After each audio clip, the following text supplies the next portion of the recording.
Bismillahirrahmanirrahim. Saya di sini mau menjelaskan tentang masalah fadilah jamaah. Nah, kenapa kok saya ingin menjelaskan? Saya hanya ingin memotivasi anak pondok, ya, terutama anak kelas saya, supaya apa? Supaya lebih semangat dalam berjamaah. Di sini banyak sekali fadilahnya jamaah. Di sini ada ibarat dari Kanjeng Nabi di sini. Bismillahirrahmanirrahim. Ruwiya an Nabi alaihi salatu wassalam, diriwayatkan dari Kanjeng Nabi sallallahu alaihi wasallam. Man shalla shalawatul khams ma'al jamaah falahu khamsatu asya. Jadi barang siapa yang melakukan sholat 5 waktu dengan berjamaah, maka dia akan mendapatkan 5 perkara. Jadi kalau ada santri atau siapa saja sering berjamaah, maka dia akan mempunyai 5 perkara. Yang pertama, al-awwal la yusibuhu fakrun fid dunya. Yang pertama itu tidak akan terkena fakir di dunia. Artinya dia akan selalu ya mempunyai uang lah. Artinya harta atau apa. Artinya tidak akan terkena oleh kemiskinan. Kalau fakir itu di bawahnya miskin lagi, artinya tidak mempunyai harta, tidak mempunyai pekerjaan. Kalau miskin di sana tidak mempunyai harta tapi mempunyai pekerjaan. Jadi itu fadilahnya yang pertama. Kalau ada seseorang yang melakukan jamaah, yang pertama itu dia akan memperoleh tidak akan terkena kemiskinan atau kefakiran di dunia. Dijamin sudah oleh Kanjeng Nabi bahwasanya kalau sering jamaah dia pasti tidak akan terkena kefakiran. Itu yang pertama. Wa tsani Allah anhu azabul qabri. Yang kedua, Allah akan mengangkat siksa kubur darinya. Artinya ketika sambian atau seseorang yang sering jamaah di dunia terus meninggal, ketika meninggal dia tidak akan terkena siksa kubur. Artinya damai, hidupnya tidak disiksa. Tidak disiksa oleh siapa? Ya oleh malaikat. Ya. Siksaan itu ya dari Allah, cuma melalui perantara malaikat, seperti itu. Itu fadilah yang kedua kalau sering melakukan jamaah. Ya. Yang ketiga, yu'ti kita bahu biyamini. Yang ketiga, dia akan diberi tulisan buku catatan dengan tangan yang kanan. Artinya kalau tangan yang kanan itu adalah kebaikan, sedangkan kalau tangan yang kiri itu adalah kejelekan. Nah, sampeyan kalau sering jamaah maka sampeyan akan ditulis pada buku catatan amal yang baik. Itu fadilah yang nomor 3. Sedangkan yang nomor 4, warabi yamuru ala sirat kalbarkil khotif. Yang nomor 4, dia akan melewati sirat seperti kilat yang menyambar. Artinya kilat yang menyambar itu cetar. Nanti sampeyan kalau sering berjamaah, nanti kalau melewati sirat itu kalau ceritanya itu tipis. Tipisnya itu 7 kali lebih tipis dari rambut kita. Satu sehelai rambut itu 7 kalinya lebih tipisnya sirat nanti yang harus kita lewati nanti ketika berada di akhirat. Nah, kalau sampeyan sering berjamaah, maka sampeyan itu nanti di akhirat akan melewati sirat seperti hanya kilat yang menyambar. Jadi kalau ini sumpama sirat, langsung nyampe ya. Kalau sering berjamaah, makanya sampeyan harus rajin-rajin berjamaah. Musik kelas. Wal khamis yudkhilullah ta'ala al-jannah bila hisabin wala adabin. Yang nomor 5, Allah akan memasukkan ke dalam surga dengan tanpa hisab dan dengan tanpa siksa. Ini fadilah yang jamaah. Makanya sampeyan itu harus sering-sering berjamaah. Sudah dijamin pasti masuk surga. Sama Allah dimasukkan ke dalam surga dengan tanpa dihisab. Artinya tidak dihitung sudah. Amalnya itu tidak dihitung. Pokoknya langsung masuk surga dan tidak disiksa. Meskipun yang melakukan maksiat seperti apa, kalau sampean sering melakukan jamaah, sampean tidak akan disiksa. Di sini fadilahnya jamaah. Jadi fadilahnya jamaah itu ada 5. Kalau sering melakukan jamaah istiqomah jamaah terus dalam sholat 5 waktu zuhur, asar, maghrib, isya, subuh. Di sini kalau sering melakukan sholat jamaah, sampean akan memperoleh 5 perkara. Yang pertama, barusan tidak akan fakir di dunia. Artinya dijauhi dari kefakiran. Meskipun sampean tidak fakir, kalau sering jamaah meskipun tidak kaya, paling tidak sampean itu sudah sederhana. Cukuplah buat beli ini ada, buat belanja ada. Pokoknya intinya sampean akan dijauhi dari kefakiran. Itu yang pertama. Yang kedua, harus diingat ini. Yang kedua, sampean itu akan dihilangkan dari siksa kubur. Yang kedua, kalau sampean mengingat ini, insya Allah sampean akan rajin belakangnya melakukan sholat jamaah. Orang itu tidak akan giat dalam berjamaah karena tidak tahu fadilah, tidak tahu ilmunya, betapa pentingnya berjamaah itu. Jadi yang ketiga, dia akan ditulis kebaikan di buku catatan yang baik oleh Allah, akan ditulis seperti itu. Terus yang keempat, kalau melewati sirat, nanti sirat ini bahaya. Nanti kalau sampai yang tidak mempunyai amal yang baik, sampai sekali menginjak pasti kakinya terkelupas nanti karena tajam. Lebih 7 kali lipat lebih tipis dari sehelai rambut, dan tajamnya itu lebih tajam daripada jarum. Jarum yang tajamnya kayak itu juga, itu lebih tajam. Jadi sampai kalau melewati nanti tidak mempunyai amal yang baik, yang jelas sampeyan nanti kalau menginjak pasti akan mengelupas terus jatuh ke neraka. Makanya solusi di kitab ini menjelaskan bahwasannya kalau sampeyan itu sering jamaah, insya Allah nanti kalau melewati sirat itu seperti kilat yang digambar. Artinya itu untuk fadilah yang nomor 4. Yang nomor 5, sampean itu akan dimasukkan ke dalam surga oleh Allah dengan tanpa hitung, dengan tanpa hisab, dan dengan tanpa siksa.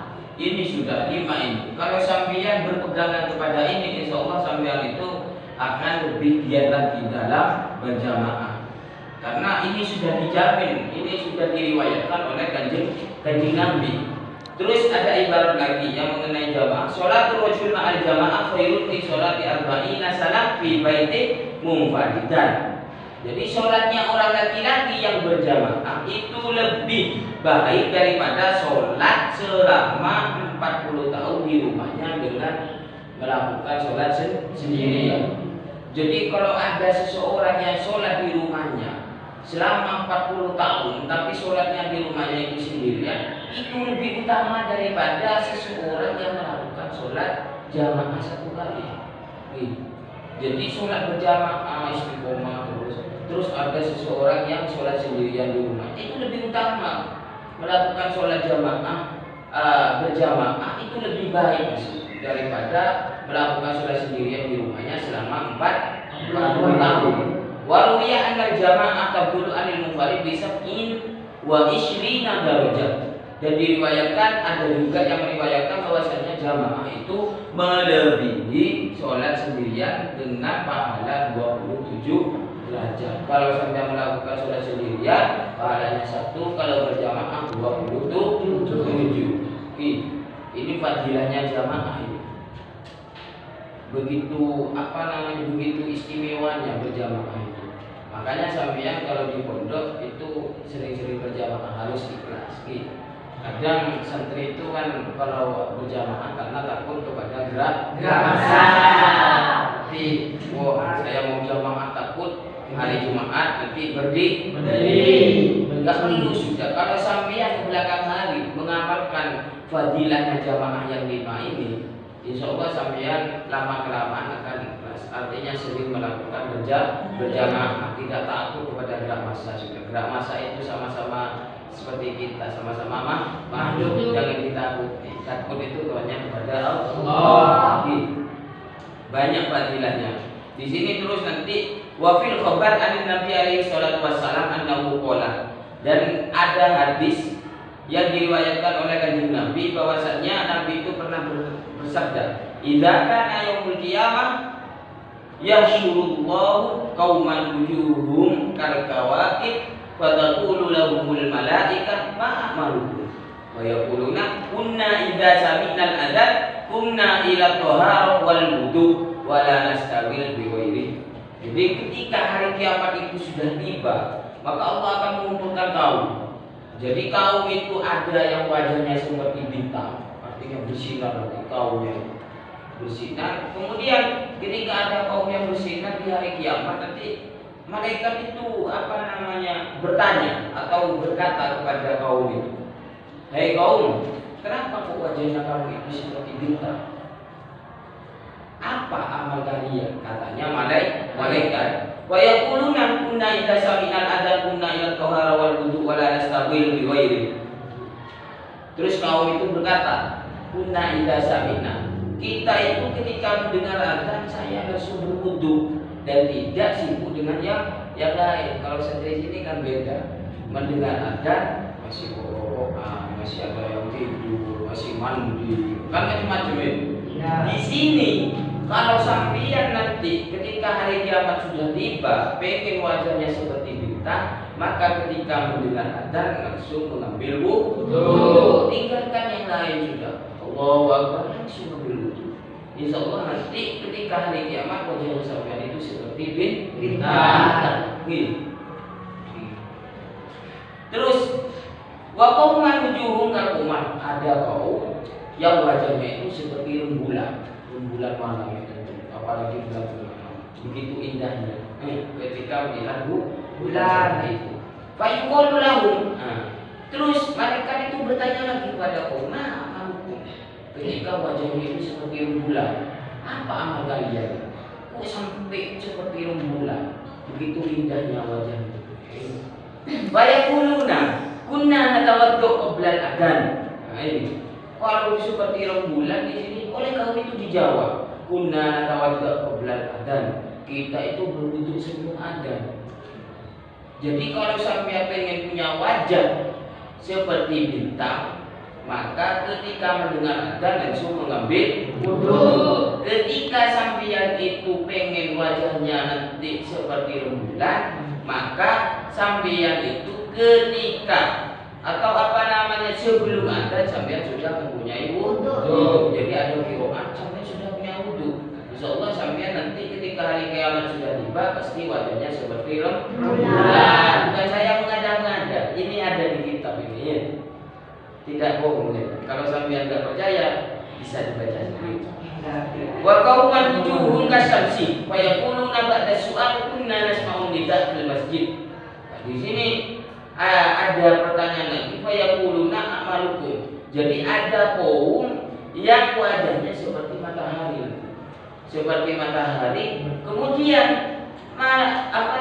kaum itu menjawab, setelah ditanyakan apa amal kalian, wajahnya sampai itu seperti matahari. Kunna nasma'u nida fil masjid. Kita itu mendengar adzan di dalam masjid. Kalau di pondok ya di dalam mushola seperti itu. Jadi adzan sampeyan sudah ada di dalam mushola. Insyaallah sampeyan nanti wajahnya seperti matahari. Kalau sampeyan adzan masih keluyuran, masih ada yang ke kamar mandi, masih ada yang ke koperasi, wajahnya nanti tidak seperti matahari. Seperti apa? Lord. Ya, seperti itu ya.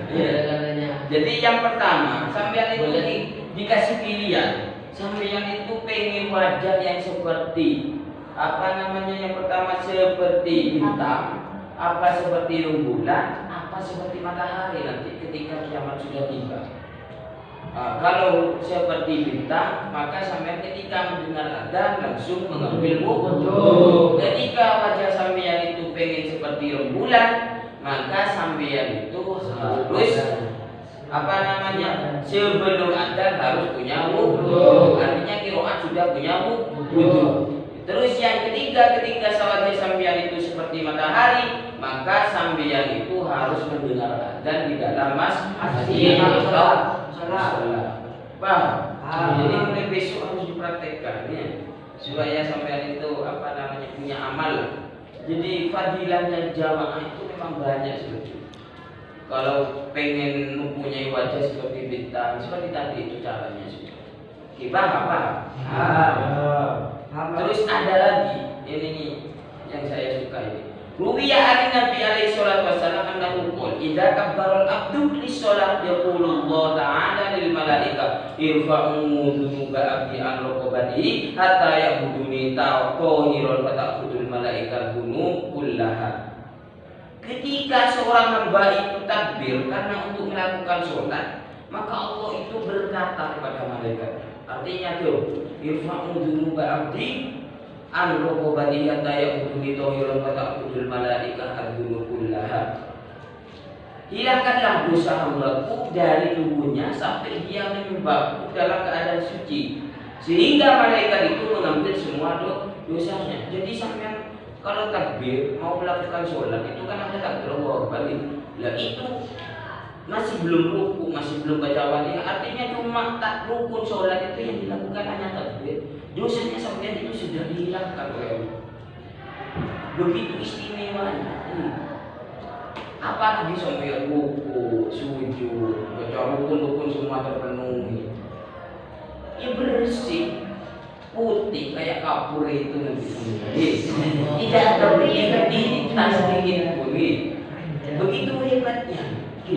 Makanya saya itu suka kita seperti ini memberikan motivasi kepada kita. Biasanya kita malas untuk berjamaah. Setelah tahu fadilahnya jamaah, kita itu mempunyai semangat. Saya besok pengen punya wajah seperti ini, punya macam-macam juga. Di sini hanya melakukan takbir, kita kabar Allahu Akbar. Mengira sholat ibu. Tuhan itu langsung jauh kepada malaikat, angkat semua dosa hambaku sampai dia itu menyembahku dalam keadaan suci. Fata'udul malaikat, setelah ada perintah seperti itu dari Allah, langsung diangkat oleh malaikat dosanya sampeyan. Sampeyan sebelumnya tidak sholat, tidak ngaji, pokoknya macam-macam maksiat yang sampeyan lakukan, tapi setelah sampeyan ingin menyembah Allah dengan mengucapkan kata takbir Allahu Akbar, dosanya sampeyan itu langsung dihapus. Karena cuma gara-gara takbir. Apalagi sambil baca Fatihah, ruku, sujud, tahiyat, tidak akan menempel sedikit apapun dosa kepada sampean ketika sampean dalam keadaan sholat. Makanya sampean ketika sholat jangan sampai main. Pokoknya kalau sholat sampean resapi sungguhan, sampean di satu sisi niat, sampean pegang dalil Allahu Akbar. Dosa saya sudah diambil oleh malaikat atas perintah Allah. Tapi sampean di hatinya harus niat Allahu Akbar, niat Allah nggak boleh sholat dulu. Tapi sambil ingat bahwasanya hanya mengucapkan takbir semua dosanya sampean sudah hilang. Ini hebat. Terus faida faroqu bi karomi, faida faroqul abdu minas sholat taqulul malaika ya rabbana anu'iduha alaihi wa yaqulu Allah ta'ala ya malaikati la yaliku bi karomi illa al-afwa qad ghafartu khotoyahu. Ketika seorang hamba itu selesai dari sholatnya, maka malaikat berkata, ya Rabbana, wahai Tuhanku, anu'iduha alaihi, apakah aku ingin mengembalikan dosa-dosanya? Katanya malaikat setelah selesai Assalamualaikum. Setelah seperti itu langsung malaikatnya bertanya kepada Tuhan, wahai Tuhanku, apakah semua dosanya ini aku kembalikan? Terus fayaqulullah ta'ala ya malaikati, terus Allah berfirman kepada malaikat, wahai malaikatku, la yaliku bi karomi illa al-afwa qad ghafartu khotoyahu. Tidak pantas dengan sifat kemuliaanku kecuali ampunan. Aku sungguh-sungguh mengampuni dosa-dosanya. Jadi malaikat ketika bertanya seperti itu, aku tidak pantas untuk mengembalikan semua dosanya kepada seorang hamba itu. Kenapa? Karena saya itu mempunyai sifat karom, artinya sifat mulia. Yang bisa saya itu kasih atau bisa dikembalikan kepada seorang hamba itu illal afwa, hanya ampunan. Jadi qad-ghafartu, aku itu benar-benar mengampuninya, mengampuni semua kesalahannya. begitu begitu hebatnya ketika kita itu menyembah Allah. Semua dosa kita yang sering kita lakukan, pokoknya macam-macam segala dosa. Yang pertama itu masalah fadilah jamaah, barusan itu saya sudah jelaskan. Yang ini masalah kita dalam keadaan sholat, artinya menyembah Allah. Di sini juga banyak fadilahnya seperti itu. Terus ada lagi di sini wa'an Nabi, dan diriwayatkan dari kanjeng Nabi bahwasanya ada yang berkata Nabi itu berkata, innallaha yasuru masajidad dunya yaumal qiyamah ka'annaha buhtun bidun. Sesungguhnya Allah itu mengumpulkan masjid-masjid di dunia di hari kiamat. Di hari kiamat seperti unta putih. Jadi masjid-masjid yang ada di dunia itu kalau di hari kiamat itu akan menjadi unta putih masjid. Diibaratkan unta putih, artinya bisa ditunggangi oleh kita. Bisa ditunggangi. Nah, setelah itu waqawaimuha minal ambar. Kakinya itu dari ambar. Ambar itu kayak semacam apa ya? Kayak semacam pepohonan, daun lah. Kakinya. Wa anaquha minaz za'faron. Nah, sedangkan lehernya itu dari za'faron. Bisa dibayangkan. Za'faron itu minyak paling harum, za'faron. Kalau tidak keliru seperti itu. Ru'usuha minal miskin, dan rambutnya itu dari misik. Misik itu juga minyak Arab. Kalau di daerah sini ada minyak misik, cuma kadang itu hanya tidak murni, tidak asli misiknya, ya hanya tiruan. Rambutnya nanti itu dari misik. Wa danuha minaz zabarzat al-ahdor, sedangkan kubinya itu dari zabarzat al-ahdor. Zabarzat al-ahdor itu kayak seperti ya. Wal mu'adzinuna yaqudunuha. Jadi orang-orang yang ada itu akan menuntunnya nanti. Itu nanti. Artinya menuntun itu sampean itu berada di dalam masjid, dalam keadaan itu sama sama masjidnya itu. Ketika sampean sering melakukan sholat di masjid, ibaratnya masjid itu seperti unta. Sampean kalau naik unta bagaimana kan berada di atasnya, naikilah. Nah, sedangkan wal a'immatu yasukunaha fa yamuruna bi arasatil yaumil qiyamah kal barqil khafif. Nah, sedangkan imam-imam itu akan membawa unta atau membawa masjid yang diibaratkan unta itu kemudian melewati halaman hari kiamat. Jadi ketika hari kiamat nanti imam-imam itu akan melewati halaman kiamat itu seperti kilat yang menyambar. Kalau sering jadi imam, kadang kalau pengurus itu gak mau jadi imam karena tanggungannya nanti di akhirat, artinya ditanyakan nanti pertanggungjawaban jadi imam di dunia itu akan ditanyakan nanti. Ini sholatnya benar apa enggak? Soalnya makmum itu tanggungan imam nanti. Kalau imamnya itu salah, nanti makmumnya juga salah. Kalau makmumnya salah, imamnya juga dikenal nanti. Makanya di sini ada dasar atau dalil yang mengatakan bahwasanya imam itu nanti akan membawa unta itu atau masjid itu melewati halaman kiamat seperti kilat menyambar. Artinya ketika kiamat itu melewati kiamat itu sendiri kilatnya musuh. Ketika kiamat terjadi. Wa yaqulu ahlul kiamah. Kemudian penduduk kiamat itu berkata, ahaula minal malaikatil muqarrabin aw minal anbiya wal mursalin.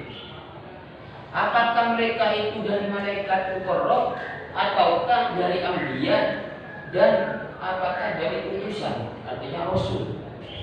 Terus dijawab fayunada la.